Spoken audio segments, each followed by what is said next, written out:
بسم اللہ الرحمن الرحیم رب اشرح لی صدری ویسر لی امری واحلل عقدۃ من لسانی یفقہوا قولی۔ صحبت اور غسل جنابت۔ صحابہ کرام رضی اللہ عنہم کے درمیان غسل جنابت کا ایک مسئلہ زیر بحث آیا۔ ایک گروہ کہتا تھا کہ غسل صرف دخول پہ فرض ہو جاتا ہے، انزال شرط نہیں، یعنی واٹر ڈسچارج جو ہے وہ ضروری نہیں۔ دوسرا گروہ بیان کرتا تھا کہ وجوب غسل کے لیے دخول کے ساتھ انزال بھی شرط ہے۔ یہ طویل مباحثہ کسی فیصلہ کن صورت پر منتج نہ ہوا۔ آخر قرار پایا کہ ام المومنین حضرت عائشہ رضی اللہ عنہا سے دریافت کیا جائے۔ حضرت عائشہ نے کہا کہ رسول اللہ صلی اللہ علیہ وسلم نے فرمایا، اذا جلس بین شعبها الاربع ومس الختان الختان فقد وجب الغسل۔ جب مرد عورت کی چار شاخوں کے درمیان بیٹھ جائے اور اس کا محل ختنہ عورت کے محل ختنہ کے ساتھ مس کرے تو غسل واجب ہو جاتا ہے۔ تو مسئلہ یہ ثابت ہوا کہ صرف دخول پر ہی مرد اور عورت جنبی ہو جاتے ہیں اور ان پہ غسل واجب ہو جاتا ہے، انزال یعنی منی کا نکلنا شرط نہیں۔ جنابت کے احکام۔ وجوب غسل کی حالت کو حالت جنابت کہتے ہیں۔ وجوب غسل یعنی جب غسل واجب ہو جاتا ہے تو اس حالت کو جنابت کہتے ہیں۔ جنابت کا لفظ جم سے، جم پہلو کو کہتے ہیں، نہیں بچنا۔ مندرجہ ذیل چار حالتوں میں مسلمان مرد اور عورت پر غسل کرنا فرض ہو جاتا ہے۔ نمبر 1، جوش کے ساتھ منی خارج ہونے کے بعد، اس میں احتلام بھی داخل ہے، یعنی کوئی ایسا خواب آئے یا ویسے۔ نمبر 2، صحبت کے بعد یعنی سیکشول انٹرکورس کے بعد۔ نمبر 3، حیض کے بعد۔ نمبر 4، نفاس کے بعد یعنی بچے کی پیدائش کے بعد۔ اس میں یاد رکھیے کہ بہت سے لوگ پوچھتے ہیں کہ اگر خواتین انٹرنل چیک اپ کرواتی ہیں تو کیا اس سے غسل واجب ہوتا؟ تو کوئی غسل واجب نہیں ہوتا جب تک کہ ان چار چیزوں میں سے کوئی چیز نہ ہو۔ اس میں یاد رکھیے کہ بہت سے لوگ پوچھتے ہیں کہ اگر خواتین انٹرنل چیک اپ کرواتی ہیں تو کیا اس سے غسل واجب ہوتا؟ تو کوئی غسل واجب نہیں ہوتا جب تک کہ ان چار چیزوں میں سے کوئی چیز نہ ہو۔ صرف منی خارج ہونے سے بات نہیں بلکہ جوش کے ساتھ منی خارج ہونے کے بعد غسل واجب ہوتا ہے۔ رسول اللہ صلی اللہ علیہ وسلم نے فرمایا، جب تم عورت کی چار شاخوں کے درمیان بیٹھ کر صحبت کرو تو تم پر غسل واجب ہو گیا اگرچہ منی نہ نکلے۔ آپ نے غور کیا ہوگا کہ طہارت کے مسائل بہت تفصیل کے ساتھ اور اپنے اندر بہت ڈیٹیلز رکھتے ہیں، اور بہت سے موضوعات ایسے ہیں کہ جو انسان کی ظاہری زندگی نہیں بلکہ اس کی نجی اور ذاتی زندگی سے متعلق بھی ہیں، لیکن اس طرح پبلکلی ان کو پڑھانا اور ان کو سکھانا یہ بھی ایک ضرورت ہے، کیونکہ آپ صلی اللہ علیہ وسلم نے انصار کی خواتین کی تعریف کی کہ انصار کی خواتین کتنی اچھی ہیں جنہیں حیا دین کا علم حاصل کرنے سے نہیں روکتا۔ تو سوال یہ پیدا ہوتا ہے کہ آخر اتنی تفصیلات کیوں؟ اور بعض لوگ اس کو ناپسندیدہ قرار دیتے ہیں، تو ایسا کرنا ناسمجھی کی علامت ہے۔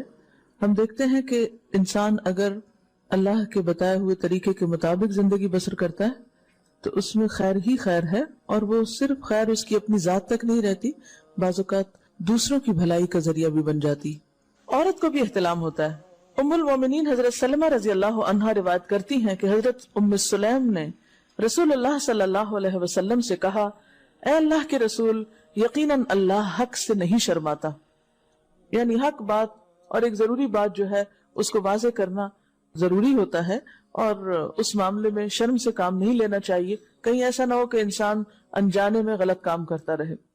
تو یہ کہہ کر انہوں نے مسئلہ پوچھا، کیا عورت پر غسل ہے جبکہ اس کو احتلام ہو؟ آپ نے فرمایا ہاں، لیکن جب پانی کا نشان دیکھے یعنی منی دیکھے۔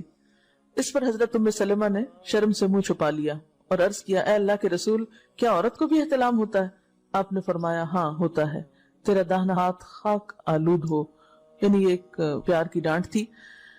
اور اس میں ہو سکتا ہے کہ مزاج کا فرق ہو، بعض خواتین کے ساتھ ایسا نہ ہو اور بعض کے ساتھ ایسا ہو، لیکن اس میں جو اصل چیز ہے وہ ایکسیسو واٹر ڈسچارج ہے۔ اس میں کہیں ایسا نہ ہو کہ لیکوریا وغیرہ کے ساتھ اس کو ریلیٹ کر دیا جائے، دونوں چیزوں میں فرق ہے۔ اور احتلام جو ہے وہ سوتے وقت ہوتا ہے، یعنی سو کر اٹھنے پر اگر انسان اپنے کپڑوں پر زیادہ ڈسچارج دیکھے، خواہ کوئی خواب یا کوئی فیلنگ یاد نہ بھی ہو، تو پھر غسل کرنا ضروری۔ معلوم ہوا کہ عورت یا مرد نیند سے اٹھ کر اگر تری یعنی نشان منی دیکھیں تو یہ احتلام کی علامت ہے، لہٰذا ان پر غسل کرنا فرض ہو جاتا ہے۔ اور اگر احتلام کی کیفیت انہیں یاد ہو لیکن نشان نہ پائیں، یعنی خواب یاد ہے لیکن کوئی سامنے علامت نہیں، تو غسل فرض نہیں ہوگا۔ ایسی صورت میں شک کی ضرورت نہیں ہے کہ نہیں وہ میں نے خواب دیکھا اور مجھے خواب بالکل صحیح یاد ہے تو مجھے نہانا چاہیے. نہیں، محض خواب پر نہیں نہایا جائے گا جب تک کہ فزیکلی کوئی ایسی چیز سامنے دیکھی نہ جائے. حضرت ام سلمہ روایت کرتی ہیں کہ میں نے کہا اے اللہ کے رسول صلی اللہ علیہ وسلم، میں اپنے سر کے بال خوب مضبوط گوندتی ہوں، کیا میں انہیں غسل جنابت کے وقت کھولا کروں؟ آپ نے فرمایا ان کا کھولنا ضروری نہیں، تیرے لیے یہی کافی ہے کہ 3 لپ پانی اپنے سر پر ڈالے، پھر اپنے سارے بدن پر پانی بہائے، پس تو پاک ہو جائے گی. یعنی بالوں کی جڑیں بھیگنا، سکن بھیگنا ضروری ہے، سارے بال کھولنا ضروری نہیں ہے. جنبی کے بالوں کا مسئلہ. حضرت عائشہ کو خبر ملی کہ حضرت عبداللہ ابن عمرو عورتوں کو غسل جنابت کے لیے بال کھولنے کا حکم دیتے ہیں. فرمانے لگی ابن عمرو پر تعجب ہے، انہوں نے عورتوں کو تکلیف میں ڈال دیا، وہ انہیں سر منڈوانے کا حکم کیوں نہیں دے دیتے؟ یہ حضرت عائشہ کی ڈانٹ تھی. یعنی وہ یہ تو کہنے کہ عورتیں بال کھول کھول کے نہائیں تو وہ پھر سیدھا یہی کہے کہ عورتیں بال منڈوا لیں. میں اور رسول اللہ صلی اللہ علیہ وسلم ایک ہی برتن میں غسل کرتے اور میں اپنے بال کھولے بغیر سر پر 3 چلو سے زیادہ پانی نہیں ڈالتی تھی. معلوم ہوا کہ غسل جنابت کے لیے بال کھولنے کی ضرورت نہیں، مگر یہ حکم صرف غسل جنابت کا ہے. غسل حیض کے لیے بالوں کا کھولنا ضروری ہے کیونکہ وہ مہینے میں ایک دفعہ ہے. حضرت عائشہ سے روایت ہے کہ انہیں رسول اللہ صلی اللہ علیہ وسلم نے غسل حیض کے لیے فرمایا اپنے بال کھولو اور غسل کرو. اس میں آپ دیکھیے کہ دونوں چیزوں میں فرق کیوں ہے، دونوں کی نوعیت فرق ہے. اور حیض جو ہے وہ ایک نجاست کی کیفیت بھی ہے نا، قل ہوا اذی، تو اس کے بعد نہانا اور نہا کر خوشبو لگانا خاص طور پر اس کا سارا حکم آتا ہے. لیکن غسل جنابت میں نجاست کی وہ کیفیت نہیں ہے. یعنی حیض کا خون اور منی جو ہے ان دونوں کے حکم میں بھی فرق ہے. ٹھیک ہے نا. بعض علماء کے خیال میں جو منی ہے اٹ سیلف وہ ناپاک چیز نہیں ہے. اگر کسی کپڑے وغیرہ کو لگ گئی تو وہ کپڑا ناپاک نہیں، اگر اس کو خشک ہونے پر کھرچ کے صاف کر دیا جائے تو کپڑا صاف ہو جائے گا. لیکن خون حیض پر آپ صلی اللہ علیہ وسلم کیا فرمایا؟ چٹکیوں سے مل مل کے اس کو صاف کر کے دھوئے. تو ان دونوں میں بھی فرق ہے. لہٰذا ان دونوں کے بعد نہانے کے حکم میں بھی فرق ہے. ایک میں بال کھولے جائیں گے اور بال بھی دھوئے جائیں گے اور بالوں کی جڑیں بھی دھوئی جائیں گی، جبکہ دوسرے عام غسل جنابت میں بال کھولنا اور پورے بال دھونا شرط نہیں. بہت سی بچیاں ایسی جن کی شادی ہوتی ہے اور اس کے بعد انہیں ان مسائل کا پتہ نہیں ہوتا، یا تو وہ شرم کے بارے نہاتی نہیں، یا نہاتی ہیں تو پھر وہ پورے بال دھو دھو کے سکھانے میں اور ان چیزوں میں اتنا وقت ضائع کر دیتی ہیں کہ پھر بعضوں کا شوہر کی نافرمانی اور آپس کے تعلقات میں ٹینشن، لوگوں کا خوف. تو اگر دین کا صحیح مسئلہ پتا ہو تو انسان ان تمام مشقتوں سے بچ جاتا ہے اور ایک نارمل روٹین کی لائف گزار سکتا ہے. تو اس میں کیا صرف 3 کپ پانی، 3 لپ پانی، یعنی 3 دفعہ کیوں کہ اگر ایک دفعہ ڈالنے سے پوری طرح نہیں بھیگا تو آپ یہ بھی کر سکتے ٹیپ کے آگے سر کر کے تو ساری اسکن جو ہے سر کی اس کو آپ گیلا کر لیں. پیچھے سے بال جو ہیں اگر لمبے ہیں تو ان کو ایک طرف کر دیں تاکہ پورے بال نہ دھونے پڑے، نہ سکھانے پڑے، نہ خشک کرنے پڑے، اور باقی جسم پہ پانی بہا لیں. دوسری صورت یہ ہے کہ مگ میں پانی لے کے تو اس کو آپ تھوڑا تھوڑا کر کے پورے کو ایک دفعہ کریں، پھر اس کے بعد دوبارہ کریں اور تیسری دفعہ رول کر کے بالوں کو پیچھے سے شاور کیپ ڈال لیں اور باقی جسم پھر دھو لیں.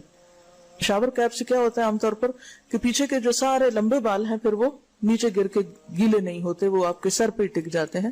تو سر کی سکن دھوئیں اور بالوں کو جوڑے کی شکل میں باندھ کے اوپر شاور کیپ پہن کے پھر باقی جسم کو اچھی طرح دھو لیں.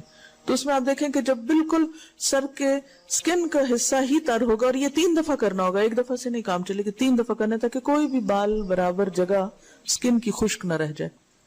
تو اس سے کیا ہوگا کہ جتنا کم بال گیلے ہوں گے اتنے کم دیر میں ان کو خشک بھی کیا جا سکتا ہے اور کسی بھی مشقت کے بغیر انسان نماز پڑھ سکتا ہے.